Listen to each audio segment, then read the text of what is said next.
Sa kailaliman ng gabi, ang mga residente ng ilang barangay sa Pangasinan nababalot daw ngayon ng takot dahil sa di umano gumagalang miyembro ng kulto na nangangatok. Kene. Wala ko na. Ay, jara, kinakyan, dan, may miro. Kaya anong nangyura?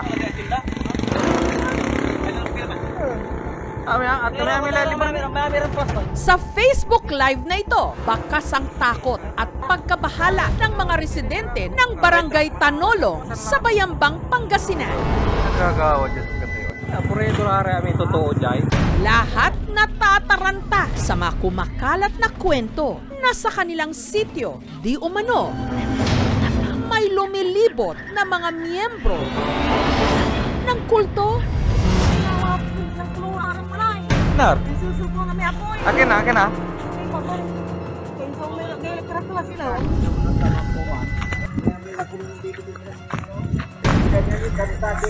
Nakaputi sila, tapos may kandila. At ang gumagala-gala raw sa kanilang lugar, ang siya rin daw kumakatok sa mga bahay-bahay para di umano makapambiktima. Sabi naman nila, kumukuha daw ng mga dalaga yan at ipapatubos. Yung sa balita nga po may mga armas, baka ano gawin, kaya po yun natakot po kami.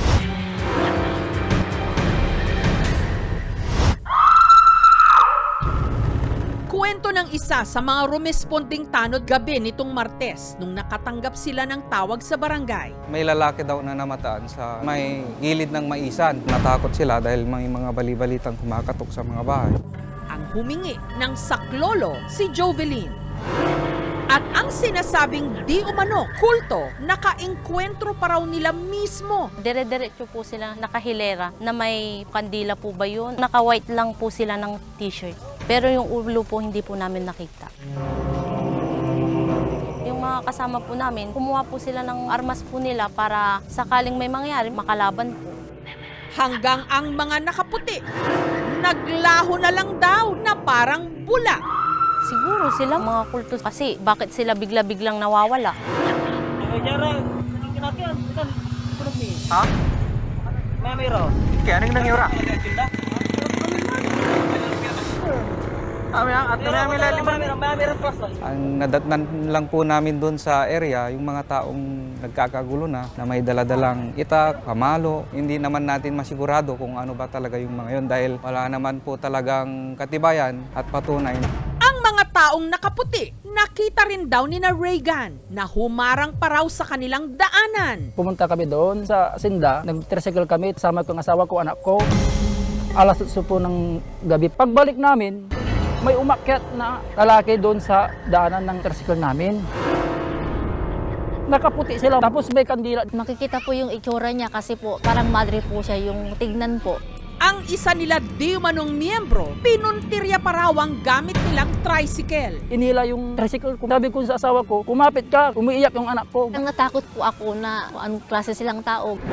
Pagkalingon ko, may isa pong nakabitin doon sa career po ng tricycle namin. Nung nabitawan niya, nagpatakbo ako ng malakas. Sabi ko sa Panginoon, tulungan niyo po ako kasi di ko po alam ang gagawin ko nito. Dito po yung nangyari po sa amin. Nakita po yung tao dito na umakyat. Sa takot ko talaga, pinabilis ko na yung takbo ko. Ang mga nakita nilang pumaparadang nakaputi, ang siya ngayong kinatatakutang umiikot at itinuturo nilang siya rin daw kumakatok sa mga bahay-bahay sa Barangay Tanolong. Gaya ng naranasan ni Vivian, nito lang daw Miyerkules. Mag-11 na po ng gabi kasi nasa kwarto na kami. Unang narinig ko yung mahinang katok lang siya. Tapos umulit siya. Maingay na yung aso. Tapos parang may tumakbo papunta doon. Naulit na naman yung katok.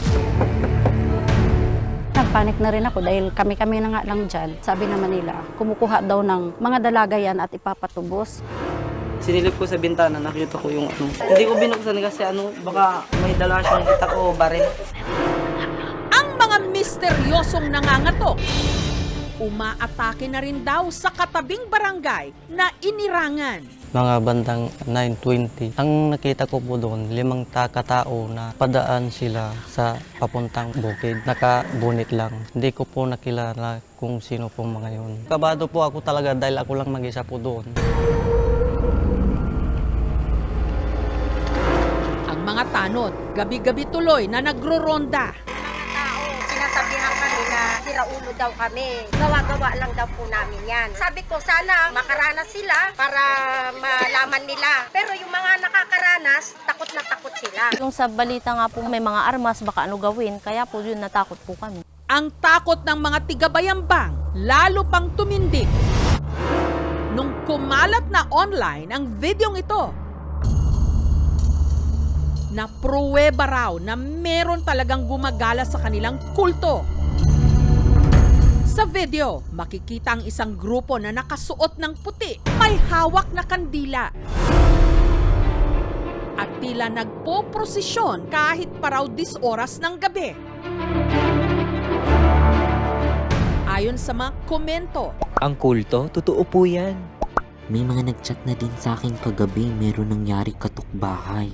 Kumakatok sila sa bahay kung sino yung gusto nilang targetin. ang mga nasa video, posible raw na ang kinatatakutan nila ngayong kulto na nag-iikot at kumakatok pa sa mga bahay-bahay.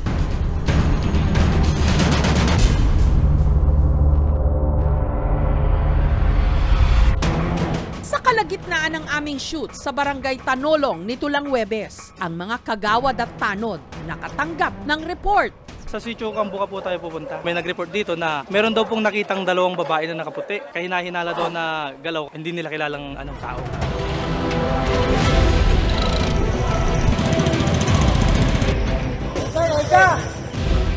Kitang-kita ko po silang dalawa. Opo. Parang yung isa po nakaharap sa akin. Nireport po kasi bali-balita ngayon dyan na marami pong kakatok sa bahay-bahay. Wala naman po kaming nabutan. Yun po yung hindi natin masigurado kung kulto po ba talaga. Para mabigyang liwanag ang punot dulo ng takot ng mga residente, hinanap ng aming team ang mga tao sa likod ng kumakalat na video. Hanggang natuntun nila ang isa sa kanilang miyembro na buong tapang na nagpa-interview. Opo, kami po yun. Gayunman, tahasan niyang itinanggi na isa silang kulto, kundi mga miyembro raw ng sekta. Kami po ay rehistrado sa SEC. Kaming munting paraiso ng Diyos Padre Eterno ay naninindigan na ang Diyos namin ay ang Dr. Jose Rizal. Nagsimula sa bayan ng Alambalag na. Maraming uri ang Rizalista. Hindi naman pare-pareho ang pagkilala nila kay Dr. Jose Rizal. Ang pinakaugat po ng samahan ng Rizalista ay ang Ignacio Coronado, Dr. Jose Rizal, o yung matandang mahaba ang balbas. Yun ang aming Diyos Ama na sinasabi nga ng amin mga ninuno na si Dr. Jose Rizal pag-araw ay matanda, pag-gabi ay bata. So, sinasabi nilang kulto yon, ay yun talaga ang kultura ng amin mga ninuno. Kami ay kultura ng Pilipino. Nagprosesyon daw sila nung sila'y na-videohan ng nakaputi at may hawak na kandila na bahagi raw ng kanilang panata nito lang nakaraang buwan. Kumakanta lang po kami na may bit-bit mo na kandila at naka-white t-shirt po kami. Nag-uumpisa yan ng alas 12 ng gabi. Kailangan talaga kung sa dilim, mas maganda yung matahimik ang palibot. Ang hawak ko po is yung permit po namin during po ng aming prosesyon na 9 days. Hindi po kami yung kumakatok sa mga bahay-bahay po na sinasabi po nila. Hindi po kami kulto. Nirerespeto po namin yung ibang religion at sana po respetuhin din sana nila yung religion po namin. Pag sinabi mo kasing kulto, isa itong grupo o samahan ng mga tao na may iisang paniniwala. Kaya nagkakaroon ng negative connotation dahil sa pagiging iba ng kanilang pamamaraan. At minsan, sinasamahan ito ng mga kwento na mga katatakutan. Hindi negatibo ang isang kulto. Kailangan lang maging discerning kung ito bang grupong ito ay tama at matuwid. Pero sino nga ba ang mga misteryosong kumakatok sa mga kabahayan?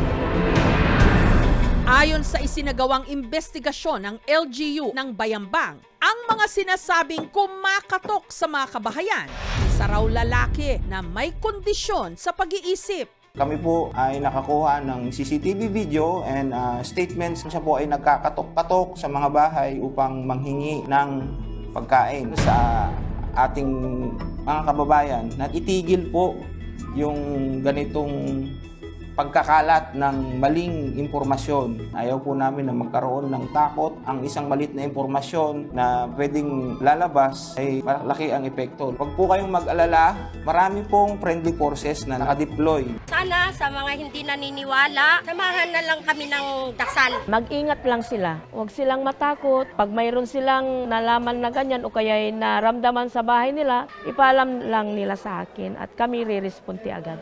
Nagagawa dyan si Katayuan. Purito na kami totoo dyan. Ang mga misteryong nababalot sa dilim, mas mabuting hinahanapan ng kaliwanagan. Para ang takot, hindi tayo laging kinakatok. Thank you for watching, mga kapuso. Kung nagustuhan niyo po ang videong ito, subscribe na sa GMA Public Affairs YouTube channel. And don't forget to hit the bell button for our latest updates.